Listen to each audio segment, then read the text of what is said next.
hariho abagore bafise abagabo bisanga batwaye indinda bakazikuramo ngo igihe cyo kubyara ntabwo kiragera, ngo uwo mwana baje batamushaka. Nawe ni mu nyumvire icyo cyaha gikomeye. Umugambi wo kuvuga ngo reka mbyara abo nshoboye kurera ni uwa Satani. Ntabwo ari ubwenge bwawe, nta nubwo ari ubushobozi bwawe bwatuma uvuga ngo reka mbyara abo nshoboye kurera. Isi ibihe bigenda bihura binyuranya. Hari igihe uyu munsi ushobora kuba ukize ejo ugakena, hari n'igihe uyu munsi ushobora kuba ukenye ejo ugatunga. Bene data, kutabyara rata ni ukwiyorohereza, kubera ko gutwara inda ni uburuhe. Gutwara inda biravuna, kubyara naho ni ikindi, kurera naho ni ikindi, ariko dukwiye kwakira ubugombe bw'Imana. Nimba dusaba ubugombe bw'Imana, ukongera ukagenda ugakoresha ibinini bya onapo, ukavuga ngo nimubyare abo mushoboye kurera, nzabyara abo nshoboye kurera, ndakwibutse ko nawe ubwawe utakwirera. Ndakwibutse ko nawe ubwawe Imana itabikunze utokwitunga. Ndakwibutse ko n'umwana umwe wobyara utamutunga. Ndakwibutse ko n'umugore warongora we wenyene utamutunga Imana itabishatse. Bangahe bari mu mihanda bariko barasabiriza? Bangahe barabatunzi bafise amamodoka menshi kandi bafise ubutunzi bwinshi, ariko bavyaye nk'akarorero agashobora kubyara uyu mwanya agahita apfa, na rya tunga rigatwagwa n'abandi. Bibaho. None se uwo mwana ashoboye kumurera, cyangwa se uwo mwana atungwa n'ibiganza by'Imana? Hirya no hino havugwa impuha z'intambara, kandi mu mpuha z'intambara ababyeyi bagiye bicwa bagasiga abana. Abo bana batunzwe n'abandi, ko ababyeyi harimo abari bafise umugambi wo kuvuga ngo reka mbyare babiri nshoboye kurera. Barabareze se?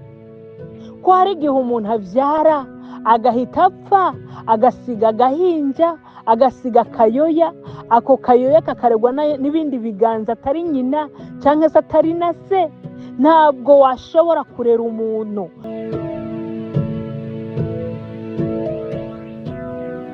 Yongeye kubasuhuza abantu b'Imana aho muri hose, aho mukoraniye. Ndabifuriza amahoro y'Imana aganze imitima yanyu. Ni umwanya mwiza twumviriza ijambo ry'Imana biciye mu kiganiro Isoko y'Ubugingo.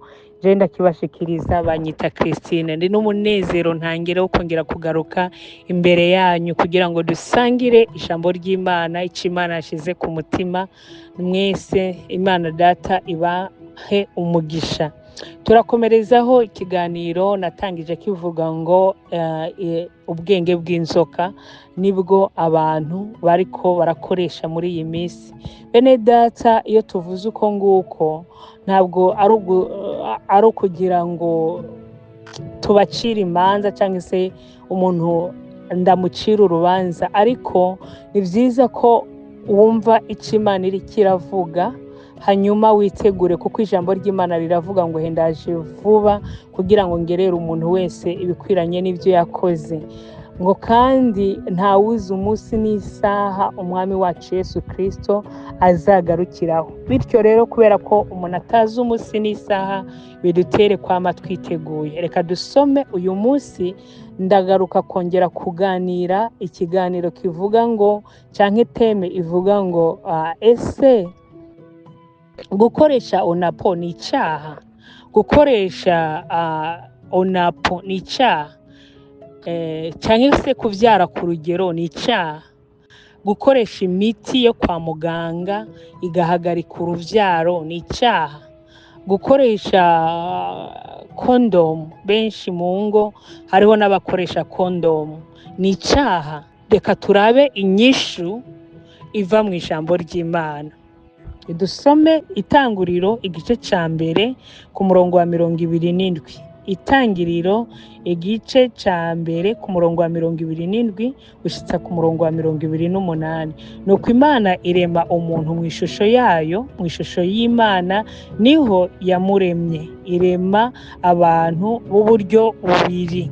Maze Imana irabahezagira iti, nimurondoke mugwire mwuzure isi, muyiganze, mugabe amafi yo mu kiyaga n'ibiguruka mu kirere n'ibifise ubugingo byose bigenda ku isi. Dusome kandi Kuvayo igice cya mbere dusome ku murongo w'8 hama turakomeza. Umutwe w'ijambo uravuga ngo Farawo yikenga Abisirayeli bituma abagira abaja. Nuko muri Egiputa hima uwundi mwami atigeze kumenya ibya Yosefu, maze abarira abantu biwe ati raba, Abisirayeli bahindutse ihanga rituruta mu bwishi, riturusha n'inkomezi. Enda tubaronderere inama y'ubwenge kugira ngo boye kugwira, bakazohava bifatanya n'abasi bacu haramutse habaye intambara bakaturwanya bakava muri iki gihugu. Imana yacu idutabare cyane. N'iri jambo ry'Imana bakunzi nshuti y'umusaraba. Umwami wacu arangije kurema umuntu aramuhezagira, amuha umugisha, aravuga ngo maze Imana irabahezagira iti nimurondoke. Haleluya. Kurondoka rero, kuvyara, ni umugisha uva ku Uwiteka, ni umugisha udasanzwe. Mu migisha ya mbere abasogokuruza batwitangiye Adamu na Eva batangiye guhabwa rwari uruvyaro. Ni muvyare, amen, murondoke, muvyare, mugwire, mwuzure isi, muyiganze. Imana ishimwe, muyiganze, mugabe amafi yo mu kiyaga n'ibiguruka. Imana yacu nihabwa icubahiro. Nuko maze kuvuga ati abantu bakira ubwenge bw'inzoka, Imana iratubwiye ngo nimugende, muvyare, mugwire, murondoke, mwuzure isi. Hari naho yabwiye Aburahamu, iramubwira ngo nk'uko udashobora guharura inyenyeri, niko n'urubyaro rwawe ruzangana n'umusenyi wo ku nyanja, wo ku kiyaga. Imana rero mu mugambi wayo yifuza ko umwana w'umuntu arondoka. Rero Abisirayeli bumvira Imana koko, baravyara, bararondoka, baragwira, baba benshi. Abanyegiputa bagira ishari, baravuga ngo reka tubagire inama y'ubwenge yo kugira ngo tugire gute, tubacogoze, batazahava bakomeza kugwira, bakagira gute, bakazatugwanya. Niko Satani rero yatwigiye inama y'ubwenge, ariko arigira abantu inama y'ubwenge. Iyo umuntu avyaye, twibuke ko havukamwo abapasiteri, kandi Imana yavuze ngo uruvyaro rw'umuntu ruzogukomora umutwe. Imana itugirire neza, ruzogukomora umutwe. Satani rero akomeza kugwanya umwana w'umuntu akoresheje ubwenge bwa Satani, kandi abantu turabwakira. Nagomba mbwize abantu kuri kw'ijambo ry'Imana, kuvyara, kurondoka ni umugambi w'Imana. Kuvyara ukoresheje onapo ni icyaha, ntabwo ari umugambi w'Imana, ariko ni umugambi wa Satani, ni umugambi wa Sekibi, ni umugambi w'umwiza, ni umugambi wo kugwanya Imana, ni umugambi wo kugwanya Imana. Ndagomba ndababwire, nimba dusenga tukavuga ngo ubugombe bwawe buze, ibyo ushaka bibe mu isi nk'uko biba no mu ijuru, Mana ndasabye ubugombe bwawe ari bwo buba.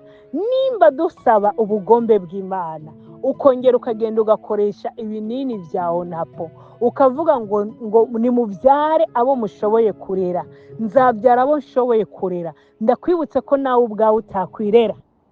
Ndakwibutse ko nawe ubwawe Imana itabikunze utokwitunga. Ndakwibutse ko n'umwana umwe wobyara utamutunga. Ndakwibutse ko n'umugore warongora we wenyene utamutunga Imana itabishatse. Bangahe bari mu mihanda bariko barasabiriza, byananiye ko bitunga. bangahe barabatunze bafise amamodoka menshi kandi bafise ubutunzi bwinshi, ariko bavyaye nk'akarorero agashobora kuvyara uyu mwanya agahita apfa, na rya tunga rigatwagwa n'abandi. Bibaho. None se uwo mwana ashoboye kumurera, cyangwa se uwo mwana atungwa n'ibiganza by'Imana? Hirya no hino havugwa impuha z'intambara, kandi mu mpuha z'intambara ababyeyi bagiye bicwa bagasiga abana. Abo bana batunzwe n'abandi, ko ababyeyi harimo abari bafise umugambi wo kuvuga ngo reka mbyare babiri nshoboye kurera. Barabareze se? Ko hari igihe umuntu abyara agahita apfa, agasiga agahinja, agasiga akayoya, ako kayoya kakaregwa n'ibindi biganza atari nyina cyangwa se atari na se. Ntabwo washobora kurera umuntu, ntabwo washobora kumurera atari Imana. Imana nitanga amaboko yo kurera, Imana nitanga ubushobozi, Imana nitanga. Ntabwo ari wewe, ntabwo ari ubwenge bwawe, ntabwo ari ubwenge bwawe. Nta muntu washobora gutunga, n'Imana ibigushoboza. Nubona ubishoboye ukarera abana bagakura, n'Imana izaba ibigushoboje. Uriya yapfuye akabasiga ntabwo ari uko atabakundaga, ariko ni ukugira ngo bitubereho icigwa bene data. Tujye twiga ku isi. Hari umuntu yanditse aravuga ngo isi ni igitabo, isi ni igitabo, buri peje yose ifise ibiteye ubwoba byabyo birimo. Bene data, ntabwo tujye twigira ko hariho abantu babyara bagapfa batanabonkeje. Abo bana barezwe n'abandi, batunzwe n'abandi. Umugambi wo kuvuga ngo reka mbyara abo nshoboye kurera ni uwa Satani. Ntabwo ari ubwenge bwawe, nta nubwo ari ubushobozi bwawe bwatuma uvuga ngo reka mbyara abo nshoboye kurera. Isi ibihe bigenda binyuranya. Hari igihe uyu munsi ushobora kuba ukize ejo ugakena, hari n'igihe uyu munsi ushobora kuba ukenye ejo ugatunga. Rero dukwiye kwakira ubugombe bw'Imana. Ese si ubwenge bwa Satani? Urumva ko Farawo avuze ngo reka tubagirire akantu k'ubwenge. Bene data, kutabyara rata ni ukwiyorohereza, kubera ko gutwara inda ni uburuhe, gutwara inda biravuna, kubyara naho ni ikindi, kurera naho ni ikindi. Ariko dukwiye kwakira ubugombe bw'Imana, tugasenga Imana, tukabwira Imana shoboza gukora umurimo wawe. Iyo niyo ministeri ya mbere, niwo murimo w'Imana Imana yadushinze gukora. None abantu benshi barimo barapfa badashoje umugambi Imana yabaremeye. Kugwanya Imana, wifatanije na Satani kugwanya Imana. Yesu mu mugambi wiwe, Imana mu mugambi wiwe, nuko umwana w'umuntu akwiye kurondoka. Satani mu mugambi wiwe, nuko umwana w'umuntu yafatana byaye. None rero nshuti muvandimwe, uzi ko hari ibintu biteye ubwoba. Hariho abagore bafise abagabo bisanga batwaye indinda bakazikuramo ngo igihe cyo kubyara ntabwo kiragera, ngo uwo mwana baje batamushaka. Nawe ni mu nyumvire icyo cyaha gikomeye. Umuntu kuba yakuramo n'inda yamaze kwinjira akabimenya akayikuramo. Umuntu kuba yakoresha kondomu ari umugore w'umugabo. Ibyaha ingo nyinshi zizisanga muri Gihonomu.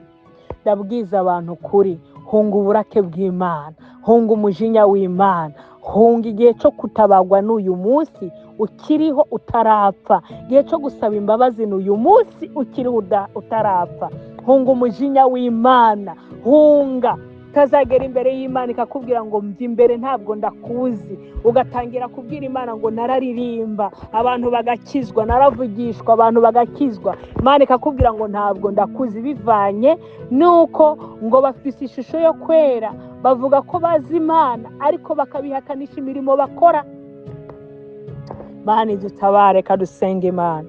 Witeka bwirukiro bw'amahanga, ndagushimiye kuko ari wowe Mana. Izina ryawe niryubahwe, izina ryawe nirishigwe hejuru, mwami w'abami.